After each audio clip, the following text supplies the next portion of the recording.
हम प्रेमनगर प्रोजेक्ट से हैं वर्कर और हमारी पोषण भी पढ़ाई भी की ट्रेनिंग हो रही है, जिसमें हमें एक टॉपिक मिला था भाषा का विकास। उसके ऊपर हमने कुछ बताने और लिखने की कोशिश करी है।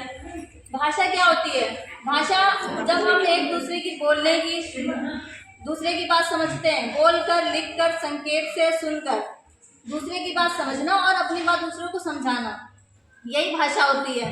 जो छोटे बच्चे होते हैं वो अभी लिख नहीं पाते, ठीक है, तो उनसे संकेत में या उन संकेत में भी नहीं समझ पाएंगे जब तक हम उनसे बात नहीं करेंगे। बच्चे से बोलेंगे तभी वो हमारी बात सुनेगा, उसके बाद ही बच्चा बोलना सीखेगा। बच्चे आते हैं आंगनबाड़ी पे, वो डर जाते हैं क्या बोले क्या ना बोले, तो पहले उनसे प्यार से जब हम बात करते हैं तभी वो हमारी बात सुनते हैं और हमारी बात समझते हैं, तब वो अपनी बात हमसे आप लोग एक एक्टिविटी कराते हो आंगनबाड़ी में आने के बाद, तो वो शुरुआत वहीं से ही हो जाती है ताकि बच्चों के है ना उसी टाइम के विचारों को निकाल लेते हो। सुबह वो किस मूड में आया है, कैसे आया है, उसका नॉर्मल मूड में सभी बच्चों को कर देना। आप एक टॉपिक उठा लेते हो इतना ही कि उसने क्या देखा था या वो घर से कैसे आया है, या यही पूछ लिया क्या बनाया था, आज आप क्या खा के आए हो, कौन मिलाया, थोड़ा सा शुरू करेगा कि आज मम्मी ने पराठा बनाया था लेकिन मुझे वो अच्छा नहीं लगता। क्यों नहीं लगता? क्योंकि उसमें वो गोभी है लेकिन मुझे तो आलू का पसंद है। तो उससे क्या है, उसने अपने भाव व्यक्त किए ना, उससे क्या है, फिर आपने बोला कि कोई बात नहीं, सभी सारे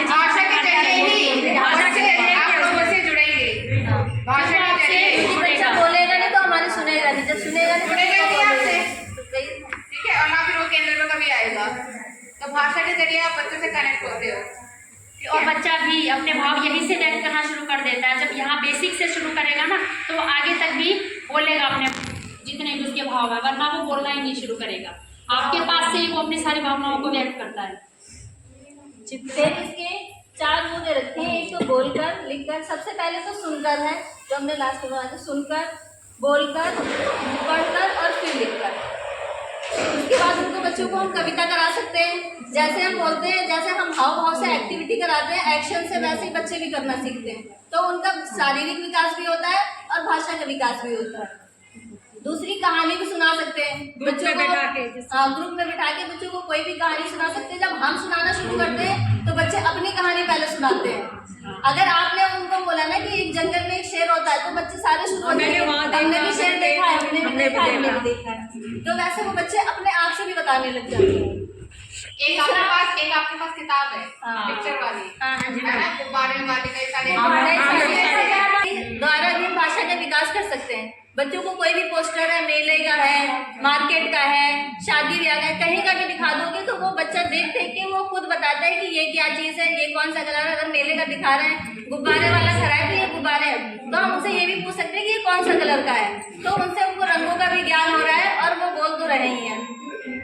ठीक है, घर में भी ऐसे क्या होता है, आप लोगों के बच्चे भी हैं, आप कोई पुरानी फोटो दिखाते हो, ये देखो ये तुम्हारी नानी है, ये कौन है, नानी है, रिलेशन भी पता चलते हैं उससे। लिख के भी हम बच्चों को बता सकते हैं कि जब हमारी तरफ वो देखता है, अट्रैक्ट होता है, तो वो लिखना भी सीखता है कि हाँ ये ऐसे बनाया है, इसको ऐसे बनाना है, तो और वो बोल के भी सीख जाएगा, लिखना भी सीख जाएगा। और सबसे मेन बात हाव भाव भी सीखेगा कि कहानी में जब मैडम ने कविता सुनवाई, कहानी सुनाई तो मैडम के क्या हाव भाव थे, क्योंकि सिचुएशन अलग अलग आई होगी, कहीं पे दुख वाली, कहीं पे खुशी वाली, है ना, तो बच्चे को हाव भाव भी पता चलते हैं कि किस सिचुएशन में बच्चों को कैसे इंप्रेशन देने होते हैं। तो यही से सीखते हैं, भी बढ़ते हैं कहानी सुनाने से, क्योंकि उन्हें पता होता है बहुत बढ़िया खेल